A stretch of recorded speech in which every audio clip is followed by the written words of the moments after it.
magacaygu waa Florenda waxaan ahay Kristan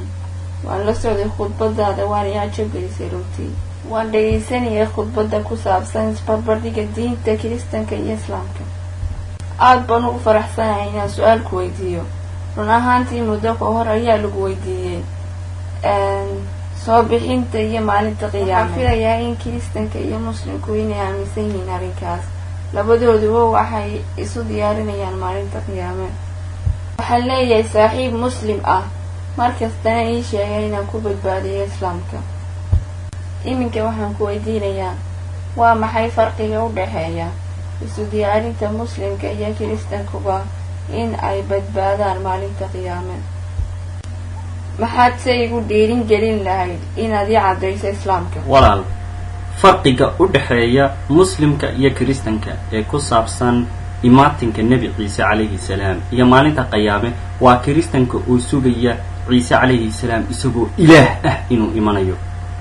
ka Muslim ahaan waxaan sugaynaa inuu imanayo una cadeynayo inaanu ilaah ahayn wuu imanaya waxaanu raacayaa awaamirtii Nabi Muhammad sallallahu alayhi wasallam sababtoo ah Ciise calayhi salaam waxa uu ku yiri injiilka John chapterka 16 faqrada 12 ilaa 14 wax badan ayaan idin sheegi lahaa balse ma qaadi kartaan laakiin markuu yimaado ruuxa runta ahi wuxuu idinku ilaalin doonaa run sidaa darteed Ciise Masiix waxa uu ka warramayaa imaanshaha Nabi Muhammad calayhi salaam tan ku caawiyo waxaan ku tilmaamayaa inaad raacdo tacliintii Ciise calayhi salaam iyo inaad rumayso Muhammad calayhi salaam kaliya haddaad rumayso Muhammad sallallahu alayhi wasallam ayaad badbaadaysaa ku caawiyo waxaan leenahay ka sakow rumaynta Allah subhanahu wa ta'ala waa inaad rumaysaa Ciise calayhi salaam inuu yahay rasuulkii Ilaahay iyo inaad rumayso in Muhammad calayhi salaam uu yahay rasuulkii Ilaahay marka ma rumaysan tahay in hal ilaah jiro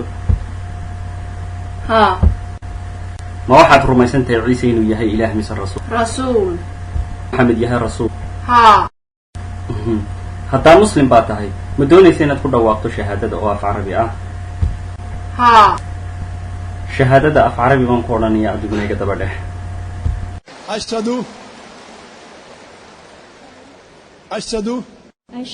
الله إله إلا الله وأشهد أن محمدا عبده ورسوله ما شاء الله جزاك الله إلهي خير بدنا كسيو إلهي وحن كبر يا إنه maalinta qiyaame cadaabta uu ka ilaaliyo uuna ku geliyo jannadiisa insha Allah